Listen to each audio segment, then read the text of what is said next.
Hello guys, welcome back ulit sa ating channel, Stock Play.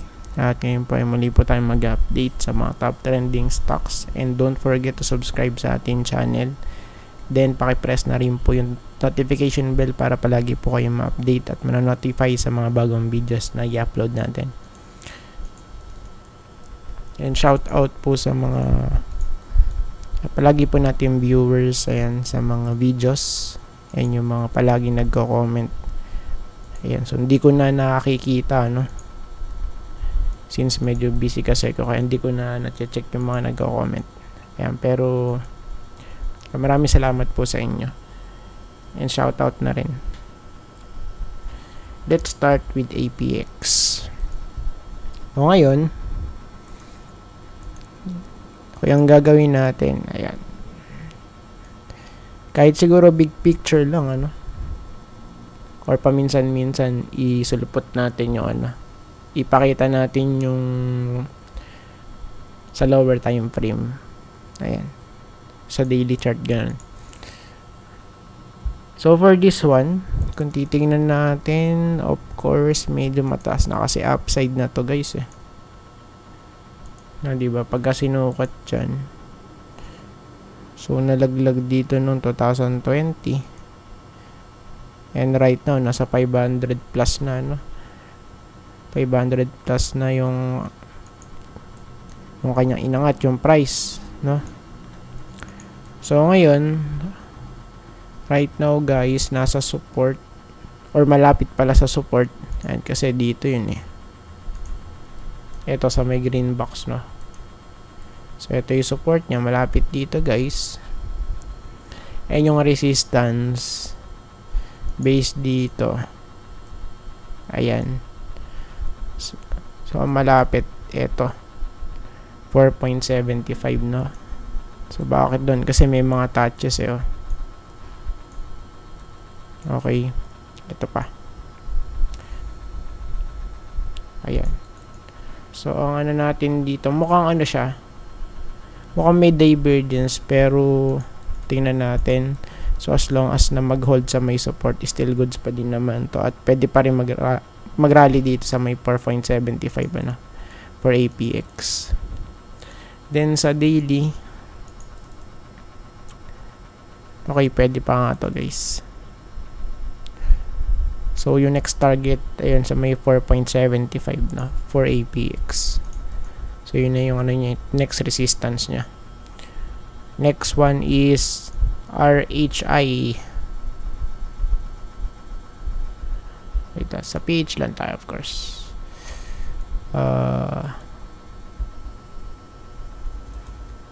RRHI. Okay. So Robinson still sideways pa rin guys, and medyo so actually medyo alanganin to pagka hindi na gold, no? Okay, malalaglag. Okay, patalbog-talbog.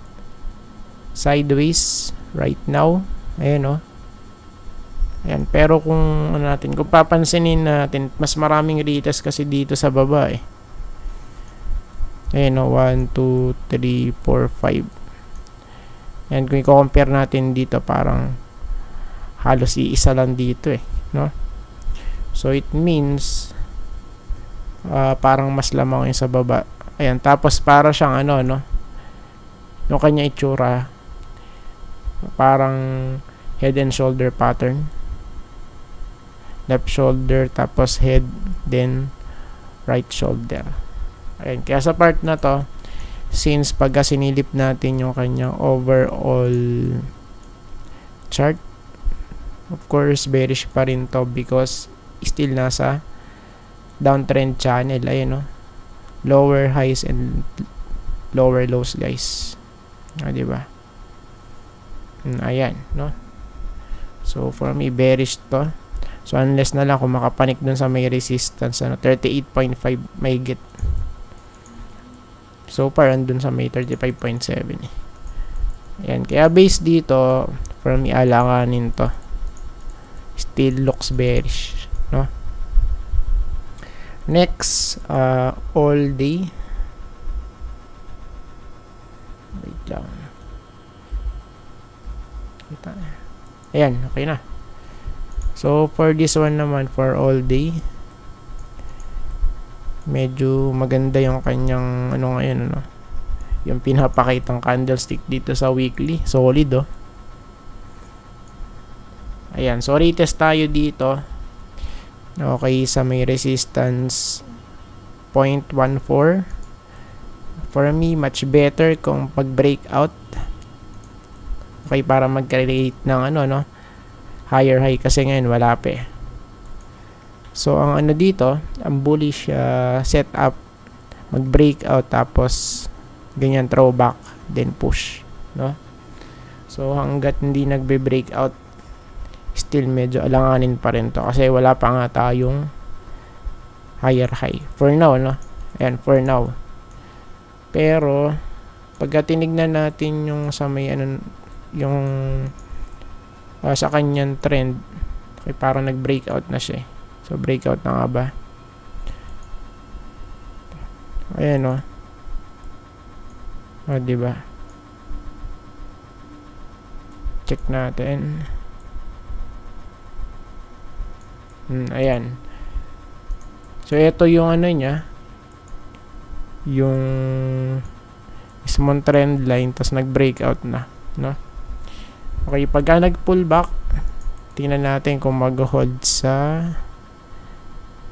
0.13, ano? 0.134 kasi.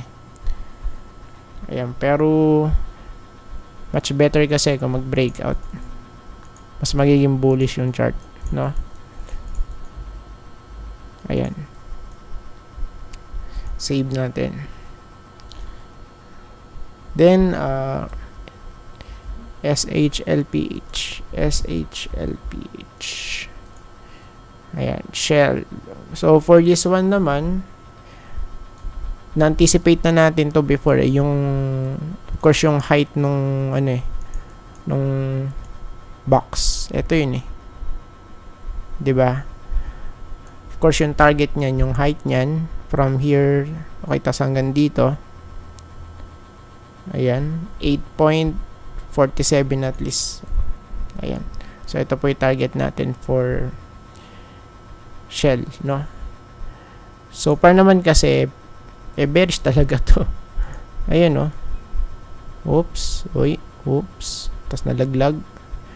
Lower high, tapos lower lows. Oh, wala. Gumagapang pababa, guys, eh. So, for me, hindi pa din siya ideal bilhin. Tingnan natin dito, no? Sa 8. Ayan. 8.5. So, at least may yung 8.5, guys. Ayan. Pero grabe yung ano to, binagsak na to. 79 to 9. Parang ano eh. Parang meme coin sa crypto. Ala.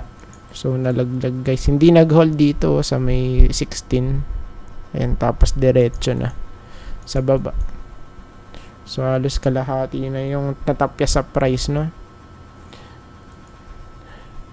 Okay. So, next natin, DD, ano nangyari? Ang ano naman dito, kinagandahan naman for DD, nag-breakout. Ayan.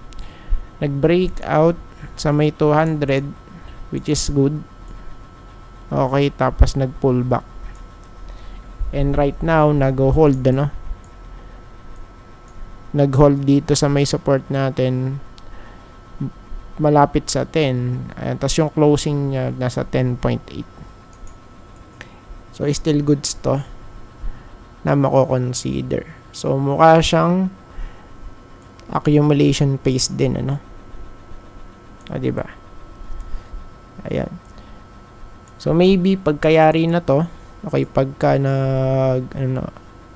nag-breakout na ulit to, guys, eh, pwedeng, ano na to, mark-up phase na, no? Ayan, pagka ganun na yung nangyari. Ayan. So far, medyo maganda yung kanyang mismong structure, no? Nag-breakout out. Ayan. Tapos throwback, guys. Goods yan. So yun nga lang dito sa ano, sa daily chart, parang babalik ulit dito sa may support, ano, sa may 10. Ayan. So tingnan natin.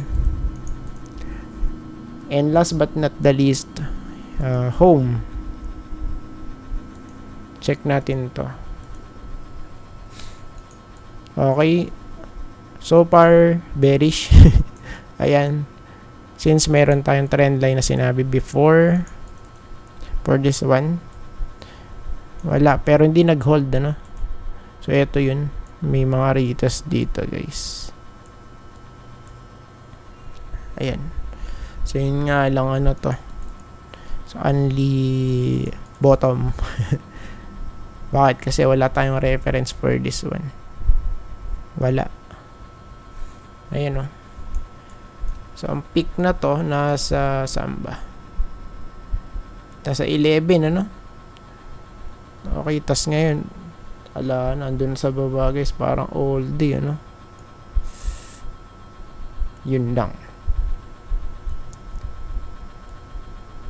All home. So, for me, ano muna dito, stay away muna, guys. In my opinion. Medyo delikado talaga eh. Ayan. So, I think tapos na po tayo at maraming salamat po sa panonood. See you po sa next video. Bye-bye and God bless.